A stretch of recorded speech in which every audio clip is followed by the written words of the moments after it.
Sziasztok gyerekek! A 8. kerületben születtem, és ott nevelkedtem, az első 26 évemet ott éltem le. És városi gyerekként nagy élvezettel mentem vidékre, szerencsére az apai nagyszüleimhez.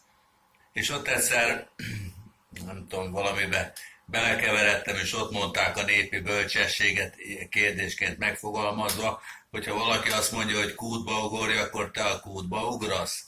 Ugyanis valamit tettem, és aztán arra hivatkoztam, hogy X vagy Y mondta, gondolom, hogy másik gyerekre hivatkoztam. És ez jutott eszembe, amikor olvastam a Bors magazinban azt a hírt, hogy hangokat hallott Szabolcs, amelyek gyilkolásra bíztatták, és aztán ez a Szabolcs nevű illető átment a szomszédba, és ott egy ólóval vagy késsel ott elkezdte szurkálni a szomszédját. Aztán, hogy a bíróság az elmebetegséget, mint kizáró tényezőt ugye elhárította, hogy nem elmebeteg, és azt mondták, hogy az alkohol problémája miatt, illetőleg a sok számítógépezés miatt került olyan állapotba, hogy hallucinált. Na most el szeretném mondani, hogy nem nagyon szívesen beszélünk ezekről.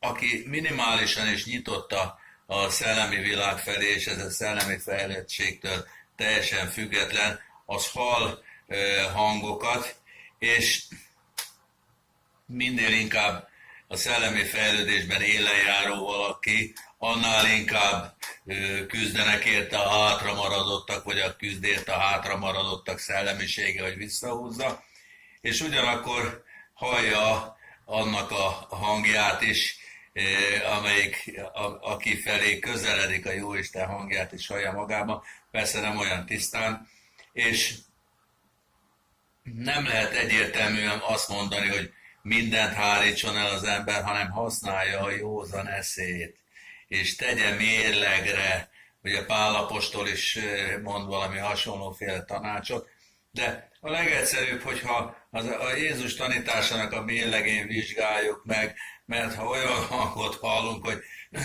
nézd már meg azt a szegény embert, ott ül a hidegben, a fagyban, a betonon, nyújj már a zsebedbe, és adj már neki egy 500-ast, vagy egy 1000-est, hogy egyen egy rendes ebédet, vagy vedd le a kabátodat, azt add oda neki.